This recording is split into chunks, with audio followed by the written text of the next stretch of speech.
Mesdames et messieurs, bonsoir. Nous sommes le vendredi 27 octobre. Bienvenue dans le 20h. Le président Alassane Ouattara était hier en Guinée-Conakry pour une visite d'amitié et de travail de 24 heures. Le chef de l'État et son homologue Alpha Condé ont évoqué notamment la coopération entre leur pays et l'intégration sous-régionale. Le Premier ministre Amadou Gon Coulibaly lance les travaux de réhabilitation et d'élargissement du boulevard de Marseille dans la commune de Makori. Ce projet s'inscrit dans le cadre du schéma directeur d'urbanisation du Grand Abidjan. Le ministre d'État, ministre de la Défense, Ahmed Bakayoko, poursuit ses visites dans les casernes militaires. Il s'est rendu dans le camp de gendarmerie d'Agban pour échanger avec les gendarmes et s'imprégner de leurs conditions de vie et de travail. Enfin, en Espagne, le Parlement catalan proclame l'indépendance de la Catalogne. 70 députés ont voté pour, contre 10. Dans le même temps, à Madrid, le Sénat autorise la mise sous tutelle de la région. Mariano Rajoy annonce la destitution de l'exécutif catalan. Merci de nous suivre à travers le monde. L'ambassadeur de l'État de Palestine est en fin de mission en Côte d'Ivoire. Avant son départ d'Abidjan, il a été reçu par le président de la République, Alassane Ouattara. Le diplomate palestinien a fait ses adieux au chef de l'État. Le reportage de Viviane Aimé. En fin de mission, après 3 années à la tête de la représentation diplomatique de l'État de la Palestine en Côte d'Ivoire, son Excellence Atef Mustafa est venu faire ses adieux au président de la République, Alassane Ouattara, ce vendredi au palais présidentiel. L'ambassadeur palestinien a saisi l'occasion pour porter au président de la République une invitation de l'autorité palestinienne à visiter la Palestine. Il a en outre annoncé l'arrivée prochaine à Abidjan d'une délégation d'hommes d'affaires palestiniens. C'est un grand honneur. Je reçu par son Excellence le Président. On a discuté pour notre relation. Vraiment, on a des relations extraordinaires entre mon pays, l'État de Palestine et la Côte d'Ivoire. J'ai discuté avec son Excellence le Président pour la paix et le rôle que la Côte d'Ivoire a compte pour faire la paix à notre région. Nous, les Palestiniens, c'est notre choix la paix, notre choix de faire la paix avec notre voisin pour créer un État palestinien avec la capitale de Jérusalem. Son Excellence le Président, et lui, il est avec les deux États. Et moi aussi, j'ai invité le nom de mon président Mahmoud Abbas pour visiter Palestine. On a aussi discuté pour faire beaucoup de projets palestiniens à Côte d'Ivoire, pour organiser une conférence pour les hommes d'affaires palestiniens à Côte d'Ivoire. On a discuté aussi la relation dans quelques sujets de culture pour signer l'agrément entre la Côte d'Ivoire et Palestine. L'ambassadeur de l'État de la Palestine a révélé avec satisfaction une décision du président de la République issue de leur entretien, à savoir la nomination d'un ambassadeur non résident de la Côte d'Ivoire en Palestine. Et avant cette rencontre, le président de la République était hier en Guinée-Conakry pour une visite d'amitié et de travail de 24 heures. Sur place à Conakry, vous allez le voir, le président ivoirien et son homologue guinéen Alpha Condé ont évoqué la coopération entre leurs pays, les questions relatives à la sous-région et au continent. À Ouattouri. Le président de la République, Alassane Ouattara, a été accueilli à l'aéroport international de Conakry par son homologue de la Guinée, le professeur Alpha Condé, qui avait à ses côtés des membres du gouvernement et du cabinet présidentiel guinéen, ainsi qu'une forte communauté ivoirienne conduite par l'ambassadeur Youssouf Diarra-Souba. Après le cérémonial d'accueil, les deux chefs d'État se sont rendus à l'hôtel Sheraton où ils ont eu un entretien. Au terme de cet entretien, ils ont animé un point presse au cours duquel le président de la République de Guinée, par ailleurs président en exercice de la conférence des chefs d'État et de gouvernement de l'Union africaine, a indiqué qu'ils ont passé en revue des questions liées notamment à la CEDEAO et à l'Union africaine. Il y a le sommet de l'Union africaine et de l'Union européenne à Abidjan. nous avons affirmé que ce sommet doit se tenir à Abidjan et que l'Union africaine non seulement doit parler d'une seule voix, et le président Alassane a tout mon soutien en tant que président de l'Union africaine. Nous allons démontrer que les Africains sont aujourd'hui mûrs et quelles que soient les divergences, nous allons marcher ensemble pour l'avenir de l'Afrique. Ce sommet sera un succès. Intervenant à son tour, le président Alassane Ouattara a remercié son ennemi, ami et conseiller politique, le professeur Alpha Condé, pour la qualité de l'accueil qui lui a été réservé, mais également pour le soutien qu'il lui a toujours apporté. Président, je sais que vous consacrez beaucoup de temps à notre continent et c'est une fierté pour nous de l'Afrique de l'Ouest. Et je voudrais réitérer mes félicitations et dire que pendant cette année 2017, vous avez fait un travail exceptionnel pour l'Union africaine et pour tous les pays membres du continent. Et comme le président vient de le dire, le prochain sommet Union africaine-Union européenne se tient à Abidjan. Et donc, je suis heureux qu'il ait endossé définitivement cette décision. Évidemment, la Côte d'Ivoire prendra les dispositions nécessaires qui ont été arrêtées avec le président de la Commission. Et je voudrais aussi dire que nous avons passé en revue une série de questions importantes pour la sous-région, notamment la question de la monnaie unique. Et c'est un objectif que nous avons ensemble. La situation au Togo, qui évolue donc bien. Et bien sûr, nous faisons confiance au président Alpha Condé pour continuer de suivre ce dossier en relation avec d'autres chefs d'État de la région ouest africaine pour que nous puissions tenir le prochain sommet de la CEDEAO à Lomé le 16 décembre prochain. Le président de la République a indiqué que les questions bilatérales ont également figuré au menu de l'entretien avec son homologue guinéen en insistant sur les voies et moyens de leur renforcement. Elle était une grande militante du PDCI. Hortense Akangui, maire de la commune de Port-Bouët depuis 36 ans, a quitté définitivement les siens. Hortense, décédée à Abidjan le 30 septembre dernier, a été inhumée aujourd'hui. Ce matin, à la cérémonie de levée de corps, l'émotion était vive. Le président de la République, Alassane Ouattara, a fait le déplacement avec son épouse, Viviane Aïmé. J'annonce Madame Hortense Akangui. Dernière sortie publique pour Hortense Akangui, née Hortense Dadié, icône de la politique ivoirienne. Épousant les sillons tracés par son géniteur Gabriel Dadié, qui fut compagnon de première heure de Félix Houphouët-Boigny et qui a contribué à son côté à la création du RDA. Hortense Akangui a été pendant plusieurs décennies une figure emblématique de son parti, le PDCI RDA, dont elle est vice-présidente et membre de son bureau politique. Ancien député, ancien ministre, ancienne présidente de l'association des femmes ivoiriennes, l'AFI, maire régulièrement élue depuis 36 ans de la commune de Port-Bouët. L'icône politique qu'elle a été aura réussi à faire l'unanimité puisque, taisant les querelles, la famille des Houphouëtistes était au complet ce vendredi matin à la cathédrale Saint-Paul du Plateau pour prendre part à la cérémonie de levée de corps de la défunte. Au premier rang, le président de la République Alassane Ouattara et son épouse, le vice-président de la République Daniel Kablan-Duncan, le premier ministre Amadou Gon Coulibaly, le président du PDCI Henri Konan Bédié et son épouse. Outre les présidents d'institutions, les membres du gouvernement, il y avait foule comme à chacune des étapes qui ont marqué le déroulement des obsèques de cette vaillante militante du PDCI et maire légendaire de la commune de Port-Bouët, qui s'est éteinte le 30 septembre dernier dans sa 84e année. La cérémonie de levée de corps sur le parvis de la cathédrale a été marquée par un vibrant hommage que lui a rendu l'Union des villes et communes de Côte d'Ivoire, l'UVICOSI. Contre vents et marées, par-dessus tout et partout, tu as sublimé la fonction municipale. Pour les maires de Côte d'Ivoire, tu es plus qu'une doyenne, plus qu'une conseillère. Tu étais notre recours pour la crédibilité de nos plaidoyers. Tu étais notre repère d'inspiration pour l'animation citoyenne. Tu étais un étendard que nous brandissons pour garantir notre respectabilité comme acteurs de développement.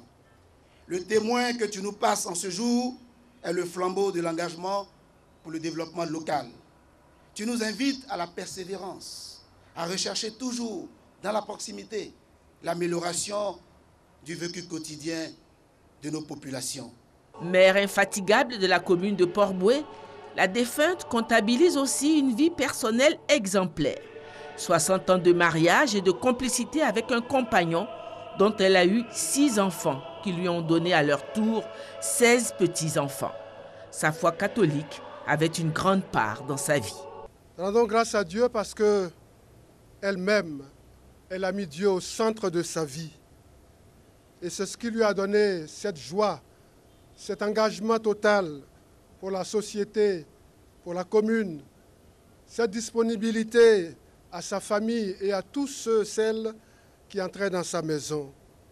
C'est tout simplement parce qu'elle a rencontré Jésus, elle lui a ouvert les portes de son cœur, elle a compris qu'avec Jésus, il fallait se mettre au service de tous et de chacun.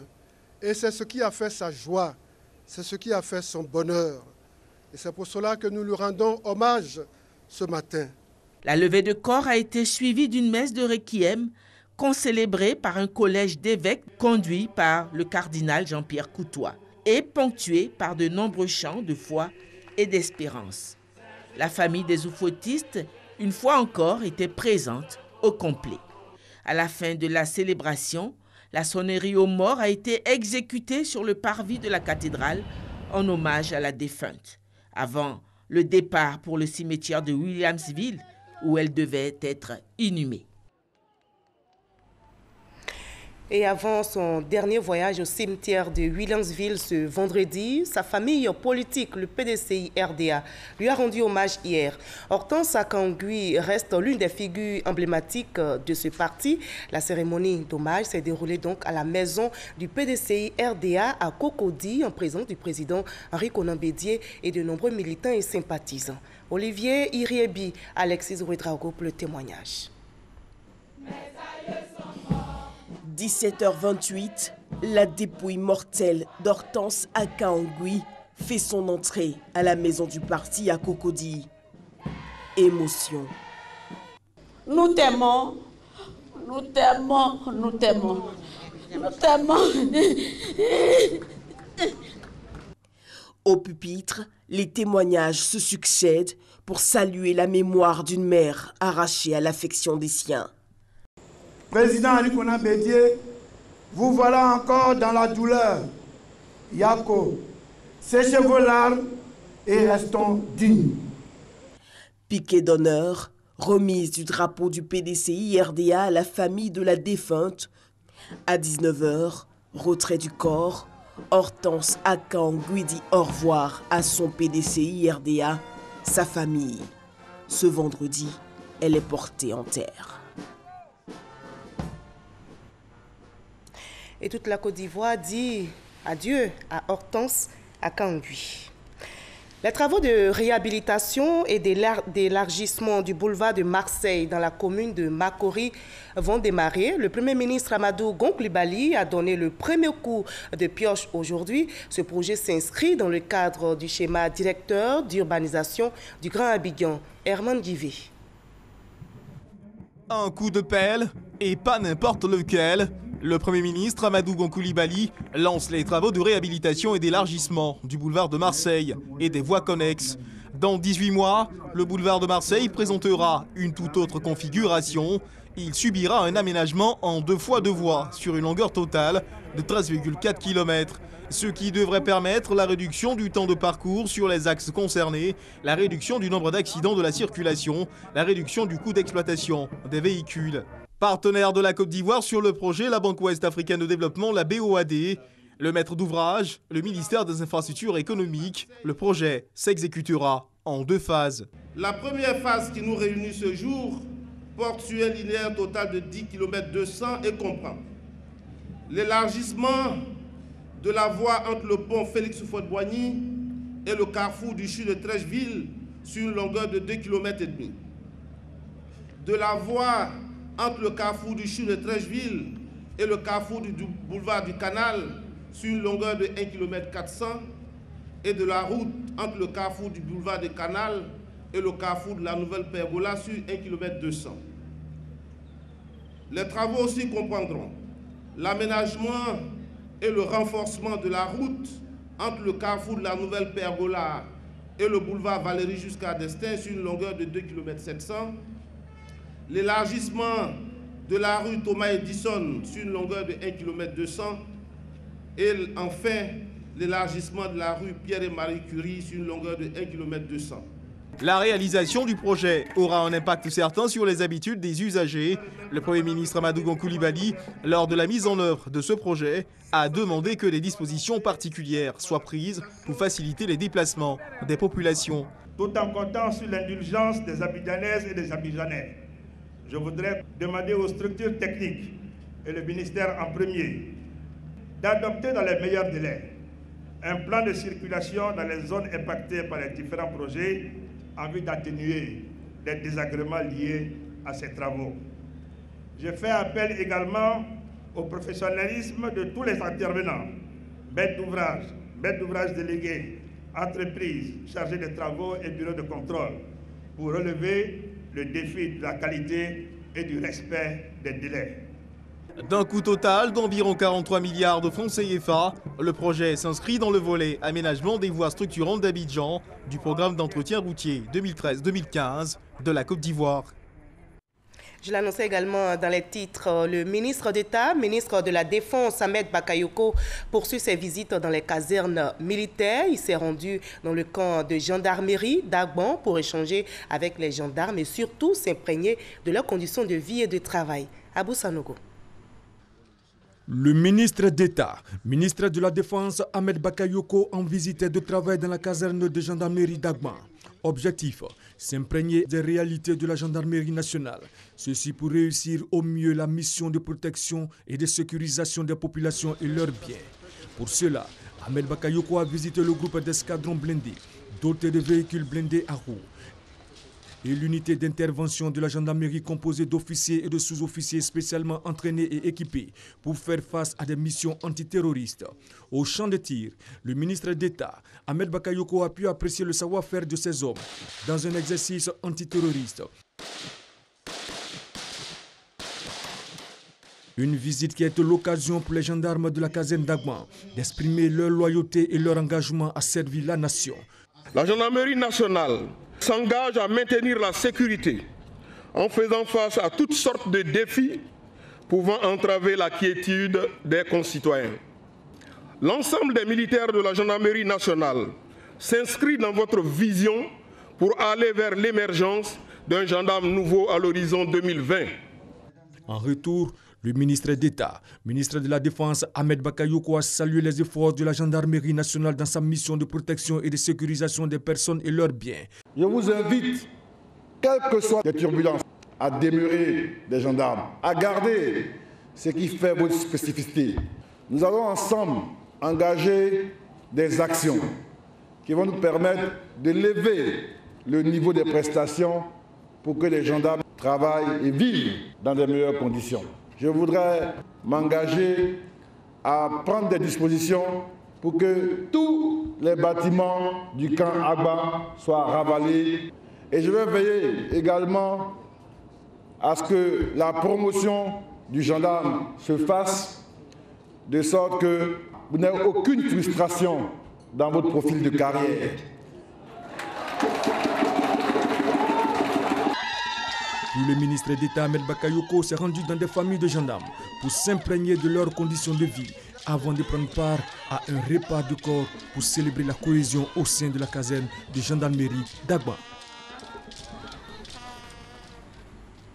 L'ambiance est également bon enfant au groupement ministériel des moyens généraux. Le groupement vient justement de lancer les festivités de sa fête patronale dénommée Saint-Ambroise.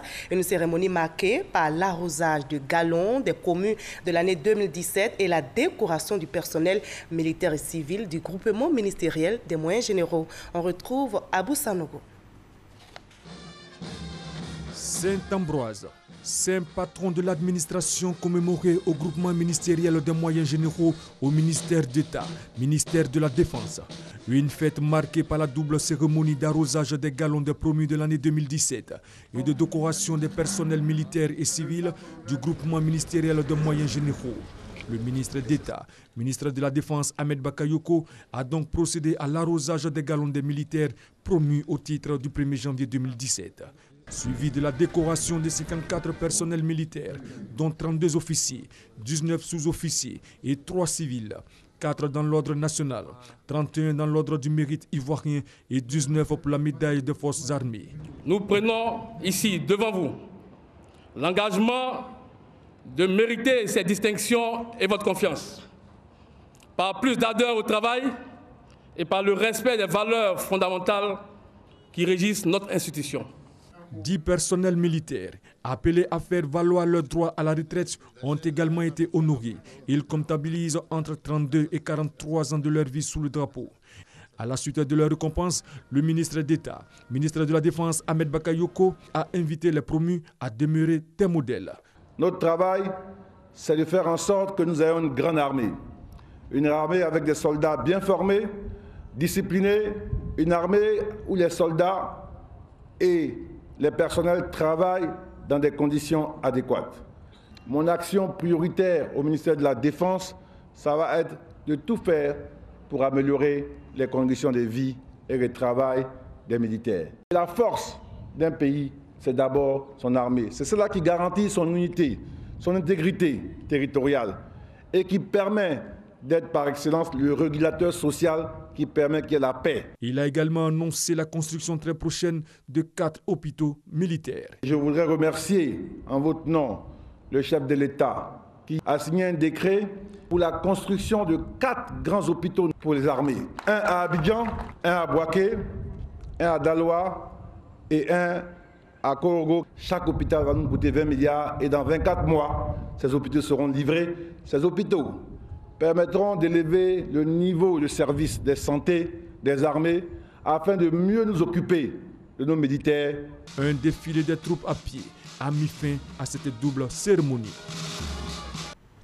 Le ministre de l'Intérieur et de la Sécurité, Sidiki Diakité, également sur le terrain, vient de lancer le projet de recensement et de géolocalisation des associations cultuelles, des lieux de culte et des édifices religieux. Ce projet vise à doter l'État de moyens de contrôle et d'assainissement du milieu cultuel et permettre ainsi de renforcer la cohésion sociale. C'est ce que nous explique Konepa Gassoro.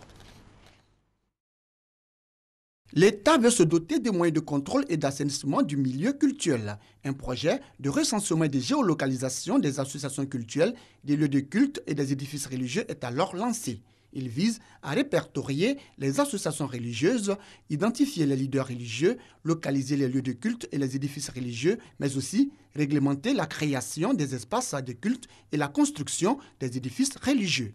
Comment voulez-vous encadrer quelqu'un que vous ne connaissez pas, vous ne savez pas où il loge, vous ne savez pas où il habite, comment vous l'encadrez? Donc il faut bien le localiser, il faut l'identifier, le connaître pour pouvoir donc procéder à cet encadrement. Les cultes poussent tous les jours, à longueur de journée. Les gens s'habillent, on ne sait pas d'où ils viennent, on ne sait pas qui ils sont. Mais si l'État a décidé de faire un recensement, c'est une très bonne chose. S'il y a la géolocalisation, et puis comme ça, bon, identifier, bon, je pense que c'est la sécurité totale. Pour le ministre de l'Intérieur et de la Sécurité, ce projet va permettre la promotion de la paix et de la cohésion sociale à travers le renforcement de la plateforme du dialogue interreligieux. Je voudrais vous témoigner toute ma reconnaissance, mais aussi profiter de cette occasion pour vous exprimer la reconnaissance de son Excellence, Monsieur le Président de la République de Côte d'Ivoire et du gouvernement tout entier pour la permanence de vos actions de médiation et de sensibilisation des populations, actions qui contribuent au renforcement de la cohésion sociale en Côte d'Ivoire. Ce projet de recensement et de géolocalisation des associations culturelles, des lieux de culte et des édifices religieux va prendre en compte les associations culturelles et lieux de culte des communes du district d'Abidjan et des autres localités du pays. Nous partons maintenant pour l'Assemblée nationale où les députés de la Commission des affaires économiques et financières ont adopté plusieurs projets de loi portant sur la ratification d'ordonnances. Les ordonnances sur la taxe d'importation de l'Union africaine, la réduction des taux de prélèvement communautaire de solidarité de l'UEMOA et la fixation des taux du droit unique de sortie applicable au café cacao. On en sait plus avec Gabriel Zani. Au lieu de 1% de la valeur en douane des marchandises importées des autres pays vers ceux de l'Union économique et monétaire ouest-africaine, c'est 0,8% que ces pays devront payer désormais.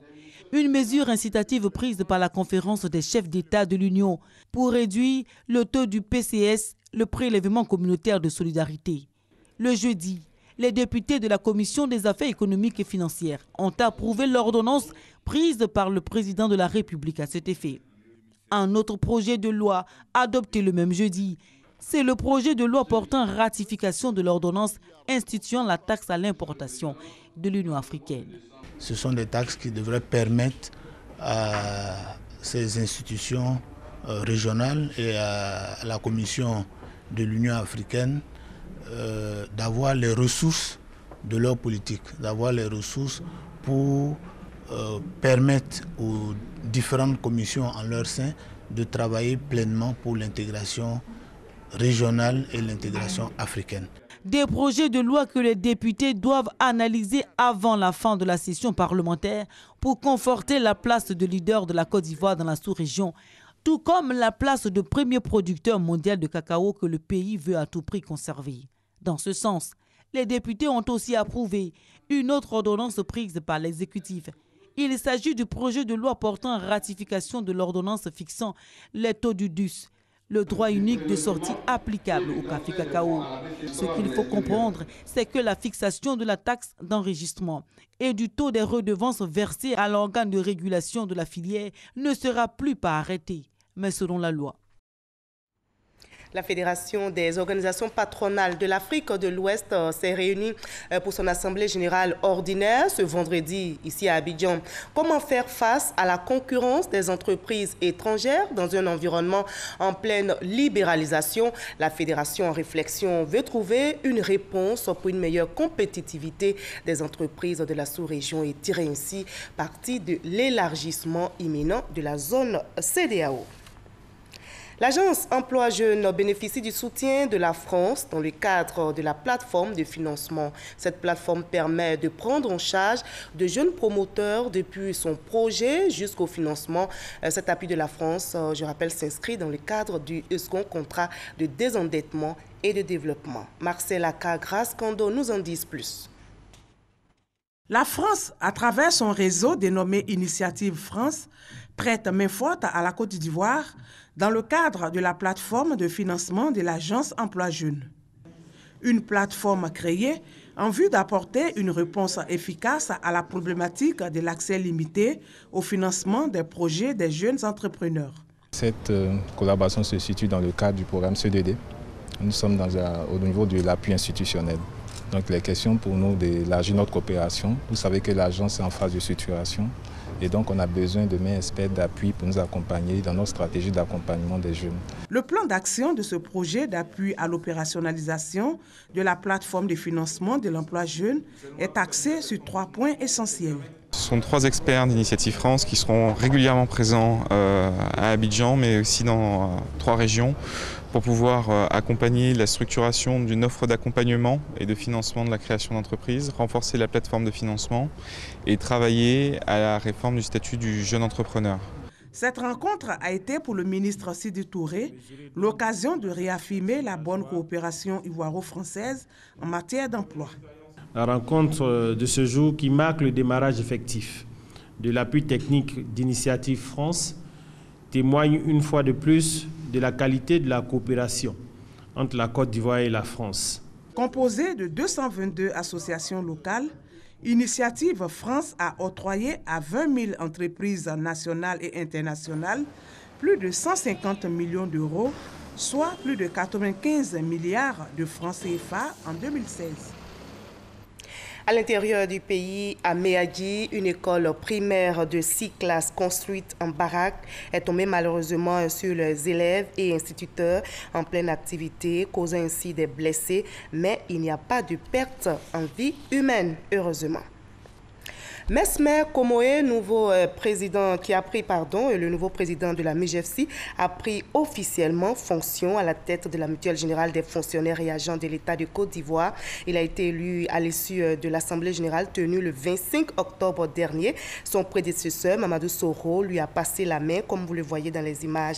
La passation s'est déroulée au siège de la Mutuelle. Le nouveau président s'engage à continuer dans l'amélioration des prestations de services proposées aux mutualistes.